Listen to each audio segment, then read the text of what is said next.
perkenalkan nama saya Diva Revalin Dinasti, biasa dipanggil Diva atau Alin, kelas 10 IPA 5 dari Sangga Sakura sebagai Pinsa.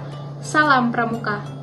Halo, perkenalkan, nama saya Farah Khalisa Azwa, biasa dipanggil Farah, kelas 10 IPA 5 dari Sangga Sakura sebagai Wapinsa. Salam Pramuka.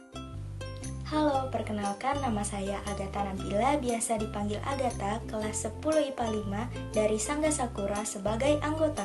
Salam Pramuka. Halo, perkenalkan nama saya Reska Sofa Davi, biasa dipanggil Sofa, kelas 10 IPA 5 dari Sangga Sakura sebagai anggota. Salam Pramuka. Halo, perkenalkan nama saya Anggita Marcella Riyadi, biasa dipanggil Anggi atau Anggita, kelas 10 IPA 5 dari Sangga Sakura sebagai anggota. Salam Pramuka. Halo, perkenalkan nama saya Dea Sara, biasa dipanggil Dea, kelas 10 IPA 5 dari Sangga Sakura sebagai anggota. Salam Pramuka. Halo, perkenalkan nama saya Nadia Julita Azhara, biasa dipanggil Julita, kelas 10 IPA 5 dari Sangga Sakura sebagai anggota. Salam Pramuka.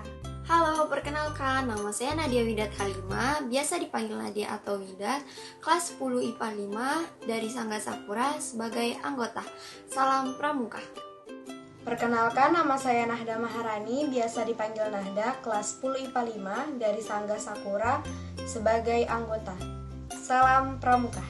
Halo, perkenalkan nama saya Najwa Canaya Afrizal, biasa dipanggil Najwa atau Naya, kelas 10 IPA 5 dari Sangga Sakura sebagai anggota. Salam Pramuka. Halo, perkenalkan nama saya Nasyal Karima, biasa dipanggil Yeti, kelas 10 IPA 5 dari Sangga Sakura sebagai anggota. Salam Pramuka. Halo, perkenalkan nama saya Nashwa Alicia Absari, biasa dipanggil Nashwa atau Alicia, kelas 10 IPA 5 dari Sangga Sakura sebagai anggota. Salam Pramuka. Halo, perkenalkan nama saya Nur Anissa Hanan, biasa dipanggil Nisa, kelas 10 IPS 2 dari Sangga Sakura sebagai anggota. Salam Pramuka. Halo, perkenalkan nama saya Putri Agustia, biasa dipanggil Putri, kelas 10 IPS 2 dari Sangga Sakura sebagai anggota. Salam Pramuka. Halo, perkenalkan nama saya Kof Ustaz Rahma, biasa dipanggil Rahma, kelas 10 IPS 2 dari Sangga Sakura sebagai anggota. Salam Pramuka. Halo, perkenalkan nama saya Rizka, biasa dipanggil Ika, kelas 10 IPS 2 dari Sangga Sakura sebagai anggota. Salam Pramuka. Halo, perkenalkan nama saya Sabrina Rofifa Khoiroh, biasa dipanggil Sabrina, kelas 10 IPS 2 dari Sangga Sakura sebagai anggota. Salam Pramuka. Halo, perkenalkan nama saya Utari Alfarisi, biasa dipanggil Utari atau Uta, kelas 10 IPS 2 dari Sangga Sakura sebagai anggota. Salam Pramuka.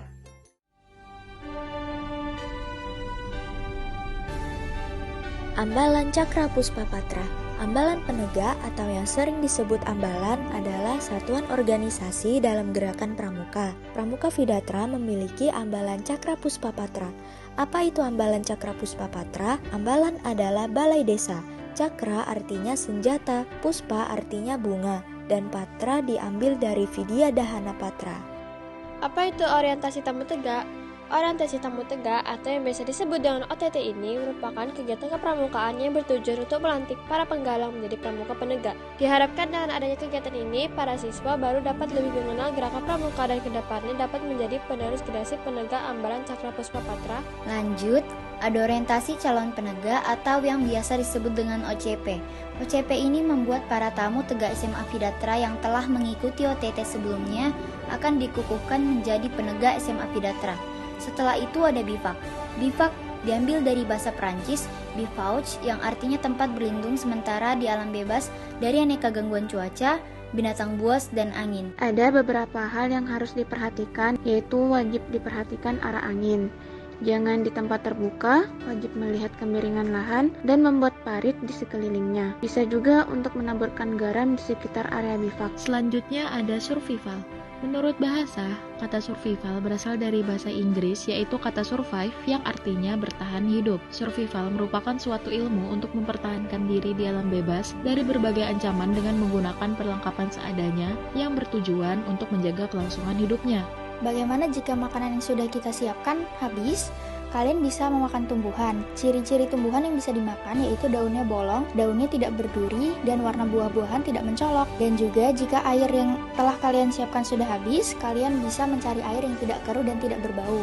Contohnya adalah air hujan, embun, dan air sungai. Setelah itu pasti kalian akan membutuhkan tempat sementara untuk berlindung dengan cara membangun tenda. Hal yang harus diperhatikan dalam membangun tenda ialah jauh dari hewan buas, cari tempat yang dekat dengan pemukiman, dan cari lahan yang datar. Selanjutnya ada bantara. Bantara ialah bantuan tenaga rakyat tingkatan penegak. Untuk mencapai tingkatan penegak bantara, calon penegak harus memenuhi syarat kecakapan umum atau SKU. Berikutnya kita bahas tentang lambang bantara.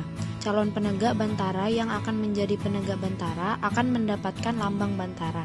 Nah, lambang bantara itu memiliki makna warna hijau bermakna kesuburan, lalu ada 2 tunas kelapa bermakna keseimbangan antara putra dan putri, warna kuning bermakna kejayaan, dan bintang bermakna ketuhanan yang Maha Esa.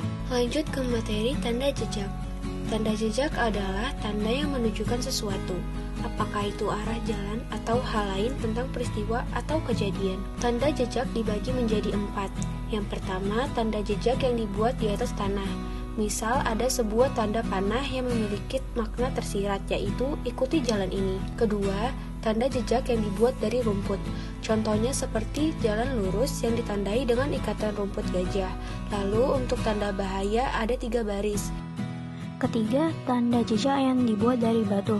Untuk tanda jejak yang dibuat dari batu, contoh tanda ada bahaya. Nah, batu tersebut disusun menjadi piramida seperti di gambar. Keempat, tanda jejak yang dibuat dari ranting. Contohnya, jalan ke kanan, ranting dipatahkan ke kanan. Bagian-bagian kompas. Kompas adalah alat navigasi untuk menetapkan arah mata angin. Fungsi utama kompas adalah untuk menentukan atau mengetahui arah dan besaran derajat suatu arah. Kompas dibedakan menjadi 2 jenis, yaitu kompas analog dan kompas digital. Kompas analog adalah kompas yang umum digunakan dalam kehidupan sehari-hari. Kompas analog terdiri dari atas beberapa jenis. 1. Kompas lensa.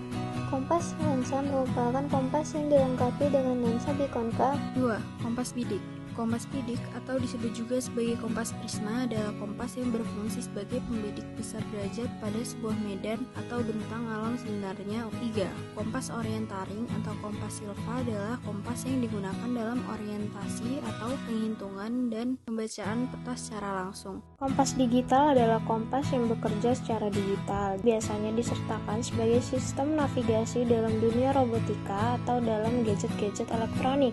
Bagian-bagian kompas yang akan dijelaskan adalah bagian-bagian pada kompas bidik. Seperti gambar, kompas bidik memiliki bagian-bagian sebagai berikut. Yang pertama ada dial, atau permukaan tempat, angka, dan huruf. Pada dial terdapat satuan derajat mulai dari 0 derajat hingga 360 derajat. Yang kedua ada tutup dial dengan 2 garis bersudut 45 derajat. Yang ketiga ada visir, yaitu lubang dengan kawat halus membidik sasaran. Selanjutnya ada kaca pembesar, ini untuk melihat derajat kompas. Lalu ada jarum penunjuk. Dan yang keenam ada alat penggantung untuk tempat ibu jari menopang kompas saat membidik. Azimut dan back azimut. Azimut terdiri atas 3 macam, yaitu 1. Azimut sebenarnya, besar sudut yang terbentuk antara utara sebenarnya dengan titik sasaran. 2. Azimut magnetik, yaitu besar sudut yang terbentuk antara utara magnetik ditunjukkan oleh jarum kompas dengan titik sasaran. 3. Azimut peta, yaitu besar sudut yang terbentuk antara utara peta dengan titik sasaran. Selanjutnya aba-aba. Aba-aba adalah suatu perintah yang diberikan pemimpin kepada yang dipimpin. Pertama, aba-aba petunjuk yang dipergunakan hanya jika perlu untuk menegaskan maksud daripada aba-aba peringatan atau pelaksanaan. Kedua, aba-aba peringatan. Aba-aba peringatan adalah inti perintah yang cukup jelas untuk dilaksanakan tanpa ragu-ragu. Ketiga, aba-aba pelaksanaan.